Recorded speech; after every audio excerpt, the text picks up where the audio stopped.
আসসালামু আলাইকুম।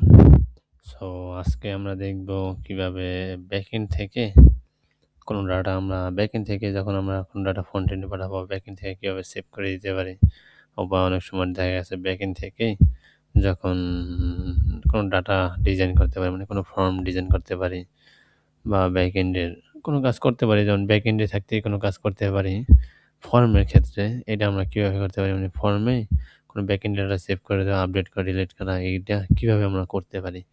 সো এই কাজটা করার জন্য আমাদের একটা ফাংশন ব্যবহার করতে হবে। সেটা হলো def init। সো এই ফাংশনটা আমাদেরকে ব্যবহার করতে হবে। আ সো এটাকে আমরা ব্যবহার করার জন্য আ এই ফাংশনটা এইভাবে নিবো। def ডাবল এটা কি বলে আমি ভুলে গেলাম। init তারপর সেলফ, আর্স, কেয়ার্স এভাবে ডাটাটা নিবো।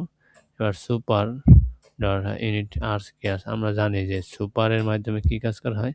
দেখেন আমি সুপারের মাধ্যমে যে এখানে যে ফর্মে যে ডাটাগুলা যা আছে এই যে এখানে সকল ডাটাগুলাকে আমি ইনহেরিট করে ফেললাম। এখন এই যে এই সেলফ ডট যে আছে সেলফ ডট সেলফ ডট যে এখানে যদি এইটার নাম দেই কি বলে এখানে সেলফ ডট জেন্ডার লিখে সার্চ দেই, তার মানে আমি জেন্ডারের সকল ডাটাকে আমরা পেয়ে যাব। বুঝতে পারছেন? সো এইভাবে মূলত এইভাবে সুপার কাজ করে। সুপারের মাধ্যমে ও উপরের সকল যত ডাটা আছে, সকল ডাটাকে ও ইনহেরিট করে নিয়ে আসে। সো এখন চাইলে আমরা যেমন এখানে আমরা একটা ব্যাকএন্ডে কাজ করছি, যেমন প্রত্যেকটা ফিল্ডের ডিজাইন যে আমরা যে ফর্ম নিয়েছি, ফর্মের যে ফিল্ডগুলো হবে ব্যাকএন্ড থেকে ডিজাইন করে নিয়েছি। যেহেতু আমরা এপিআই নিয়ে কাজ করব, এই জিনিসটা আমাদের দরকার হবে না।